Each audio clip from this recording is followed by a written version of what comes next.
Bonsoir. Juste... Ça fait un peu peur, mais bonsoir.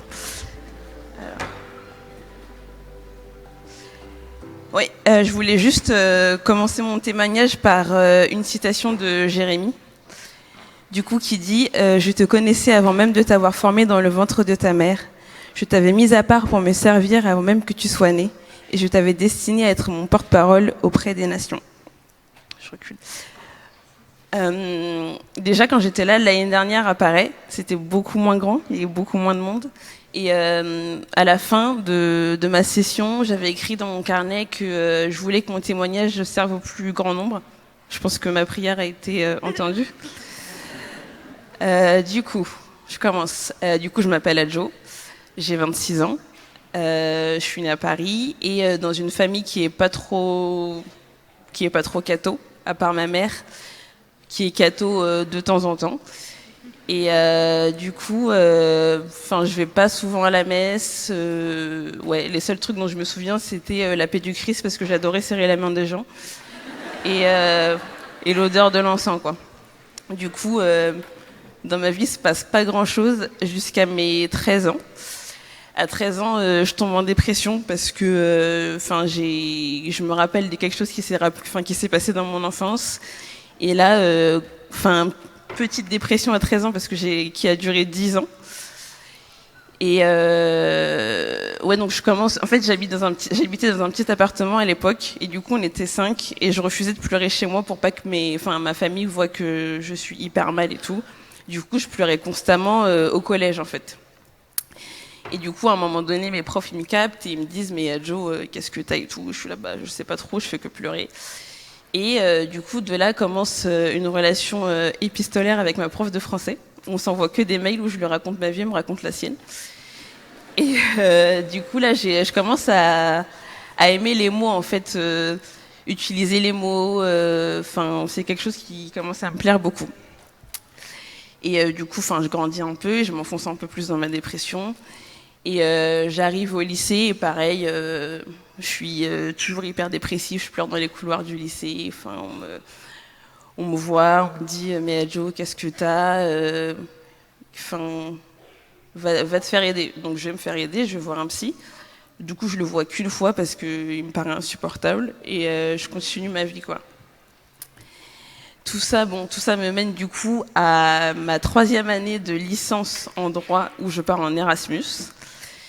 Et quand je pars en Erasmus, je pars à Amsterdam.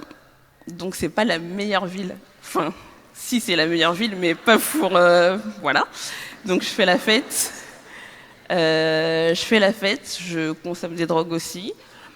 Et je suis partie un peu dans ce mood où je me dis que je vais me réinventer. Je vais pouvoir être la meuf que j'ai envie d'être. Vous m'entendez comme ça ? Beaucoup mieux, ouais. La meuf que j'ai envie d'être, et du coup, j'arrive à parler du fait que je vais pas bien, alors que d'habitude, j'en parlais pas du tout quand j'étais en France. Du coup, je dis ouais, je vais pas bien, machin. Ils me disent teste des nouvelles drogues. Je l'ai pas fait, hein. J'ai pas testé des nouvelles drogues, j'avais testé des drogues. Et on parle de spiritualité. Et du coup, je lis des livres sur le bouddhisme. Ok. Et je parle avec une amie colombienne à moi qui est hyper catho et qui me dit ouais et tout, il faut que tu écoutes des chants de louanges, machin, ça va te faire du bien. Et du coup, j'écoute de ouf Hillsong. Et j'écoute Oceans en boucle. Et du coup, pour la traduction française, parce que je sais que tout le monde parle pas anglais, il y a à un moment des paroles où on dit emmène-moi dans l'inimaginable. Il faut que je fasse la traduction live. Emmène-moi dans l'inimaginable. Je sais que toi, tu vas me sauver, mon Dieu, quoi. Et du coup, j'écoute ça tout le temps et je me dis, mais Dieu va me sauver, encore une fois, par les paroles d'une chanson, par des mots. Il y a un truc qui s'illumine en moi, mais qui a pas trop... je sais pas trop ce qui se passe. Et du coup, je rentre en France. Et une fois que je rentre en France, je m'enfonce encore plus dans ma dépression. Et parce que je me dis, je rate ma vie, j'ai plus mes potes, je fais plus les soirées à Amsterdam, j'ai plus de drogue, c'est la crise, quoi.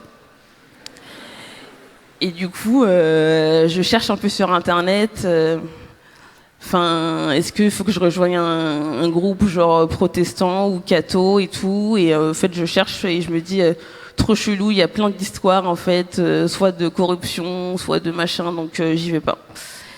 Et je continue ma vie jusqu'au moment où je rentre en master 2, donc à Aix-en-Provence. Et là, il y a des gens d'Aix. C'est une belle ville. Et du coup, je vais à Aix-en-Provence, c'est pareil, je suis dans le même mood un peu. Je vais changer de vie, les gens me connaissent pas, je vais être hyper chill.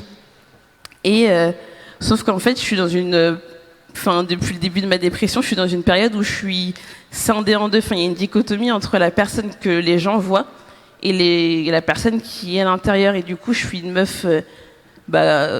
Comme d'habitude, mais je suis une meuf hyper joviale, genre hyper drôle, je fais des blagues tout le temps, je suis un clown, et en même temps, dans ma tête, genre, je me déteste, je me scarifie, je m'aime pas, je comprends pas pourquoi les gens m'aiment, je comprends pas pourquoi j'ai des amis, dans ma famille, j'ai l'impression que je suis pas aimée et tout.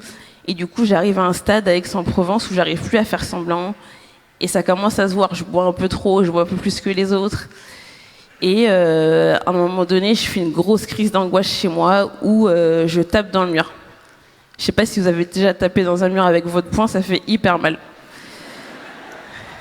Et du coup, je fais ça 1 fois, 2 fois, 3 fois. Donc il faut vraiment être un peu... voilà. Et du coup, le lendemain, j'arrive en cours et je me suis fait un bandage, machin, et je sais pas si je dois mentir ou non. Et au final, je mens pas et je dis, en fait, j'ai fait une crise d'angoisse et tout. Donc la plupart des gens ne me répondent pas. En mode, elle est juste folle, donc ça va aller.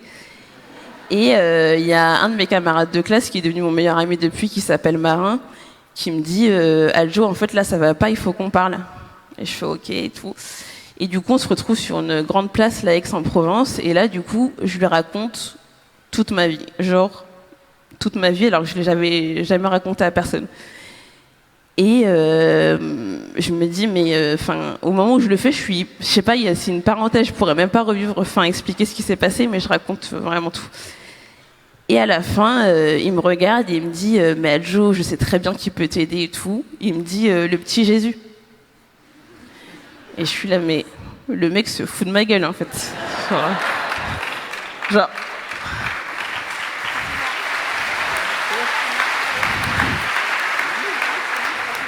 Je me dis, genre, lui, il est dans une famille de riches et tout, il a jamais rien vécu dans sa vie, il me parle de ça, il a rien compris, quoi.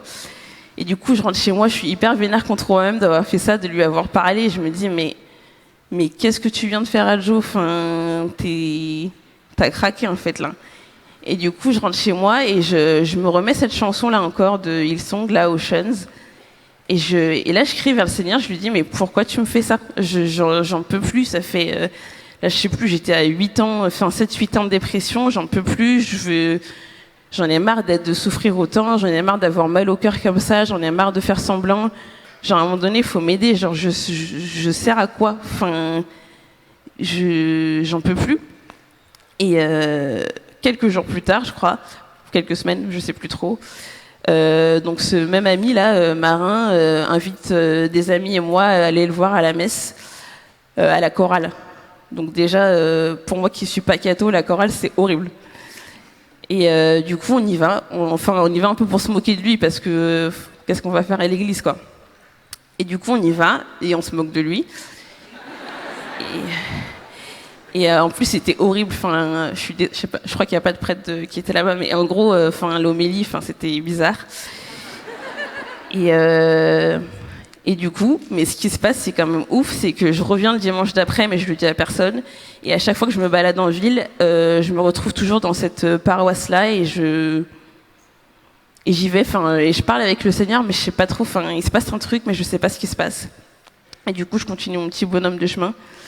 Et je rentre à Paris et je suis hyper. En fait, là, je commence à rentrer hyper dans la foi. Je me dis, mais en fait, le Seigneur, il y a quelqu'un qui m'écoute en fait de l'autre côté. Et du coup, je demande le baptême une fois que je suis rentrée à Paris. Sauf que personne ne me répond parce que je dois envoyer un mail et j'ai 0 réponse.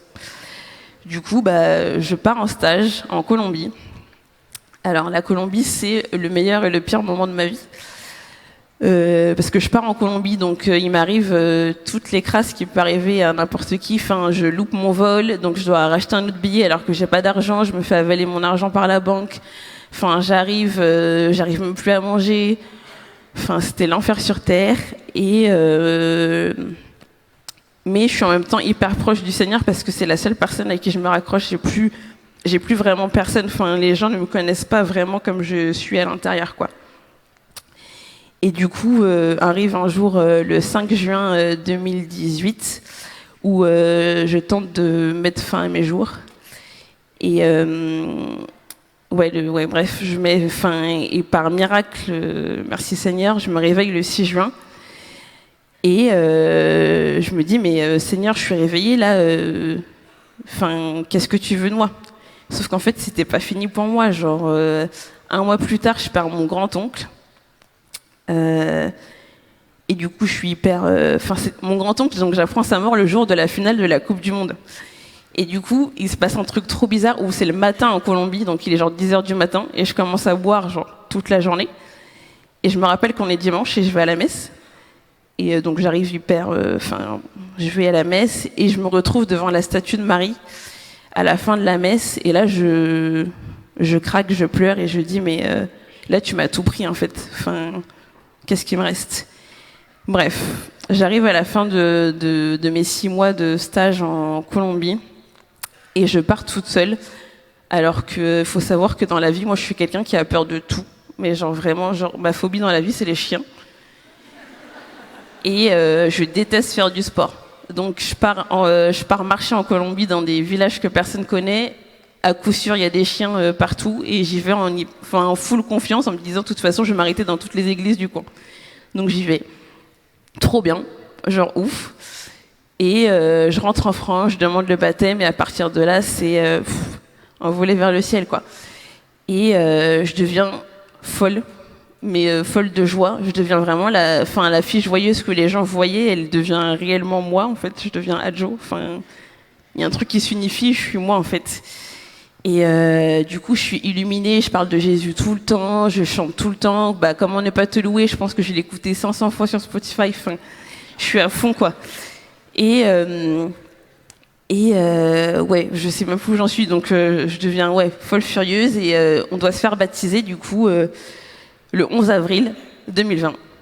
Donc a priori tout est calé et tout, sauf qu'il y a le Covid. Et là, il y a pas de baptême, quoi. Il y a pas de date. Et au début, moi, je suis hyper confiante, hyper sereine, hyper dans l'espérance, en mode, de toute façon, Dieu, il est avec nous, il va rien se passer, quoi. Sauf qu'en fait, la date, on la décale. Et on nous dit, en fait, si vous allez avoir votre baptême, quand? Le 6 juin 2020. Donc, soit 2 ans, jour pour jour, après le jour où je me suis réveillée de ma tentative de suicide, il y a... en fait, et donc, on reçoit le baptême le 6 juin 2020. Et c'est pour moi le plus beau cadeau que le Seigneur il pouvait me faire. Il m'a donné la vie... 2 fois de suite, quoi. Il me l'a donné le 6 juin 2018.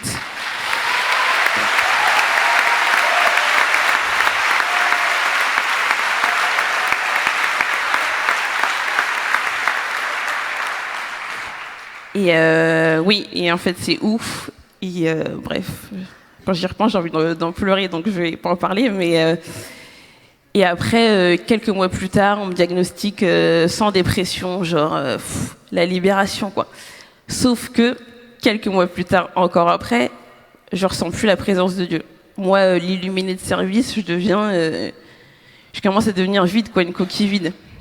Et du coup, je commence à mettre en place une vie de prière parce que je me dis, le Seigneur, il m'a sauvé 2 fois déjà, c'est pas possible qu'il m'abandonne maintenant, c'est moi qui ai un problème, c'est pas lui, c'est pas possible.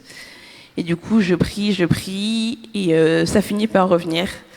Sauf que je refais une rechute dans ma dépression, à un point tel où je me dis, là c'est bon, je vais me faire interner en psychiatrie, ça va pas, je suis un danger pour moi-même et tout. Et je suis vraiment dans le mal, et en fait, c'est là qu'on voit que le Seigneur, il sait par où passer pour nous sauver.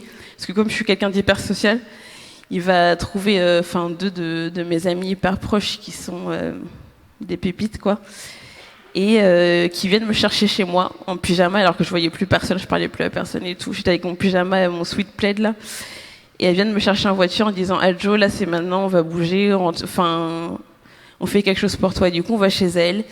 Elles me donnent une feuille de papier, elles me disent écris tes passions, ce que t'aimes dans la vie, machin. Et là, tout début, j'étais là, bah rien. Enfin, qu'est-ce que tu veux que j'écrive? Et en fait, je commençais à écrire, je dis bah, en fait, si, j'aime le Seigneur, j'aime l'Église, j'aime écrire, j'aime la musique, machin. Et à la fin de cette journée-là, je fais un pacte avec Dieu, je lui écris une lettre et je lui dis, en fait, à partir de maintenant, je joue plus avec ma vie. Ma vie, enfin, tu me l'as redonnée 1000 fois et en fait, je te la donne, je la mets plus en jeu. À partir de maintenant, si je vis, c'est pour toi, enfin, c'est ta vie, quoi. Et enfin, il y a plus de questions de pensée suicidaire. J'avance à partir de maintenant. Et donc à partir de là, bon, ça fait 1 an et demi, hein, c'est hyper récent. Et bah, je vais bien pour l'instant. Et qu'est-ce que je voulais vous dire d'autre? Oui. J'ai pas parlé d'un truc. Au baptême, je choisis un nom parce que vu que je m'appelle Adjo, ça passe pas au baptême, ça.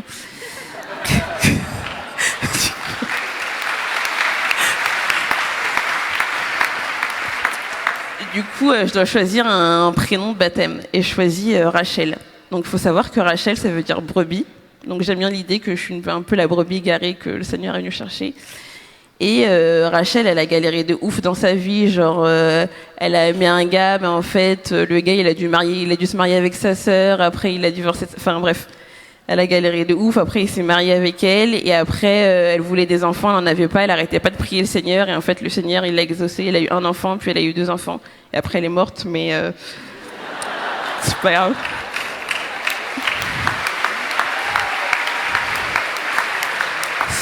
Non mais tout ça pour dire qu'en fait elle a hyper souffert et elle a été hyper dans l'espérance toute sa vie quoi qu'il arrive et enfin c'est un modèle pour moi donc Rachel c'est le meilleur nom que je pouvais avoir. Et pour finir, pour dire que je suis toujours oui dans des galères mais dans l'espérance, quand j'ai fini mon master, j'ai pas trouvé de taf. Donc j'étais un peu désespérée et tout à l'époque. Ça fait 4 ans. Hein. Et là, on est en 2022. J'ai toujours pas de taf, mais je suis toujours un peu dans l'espérance. Enfin, là, je suis plus dans l'espérance parce que je suis persuadée que je vais avoir un taf de ouf malade. D'ailleurs, si quelqu'un dans la salle connaît...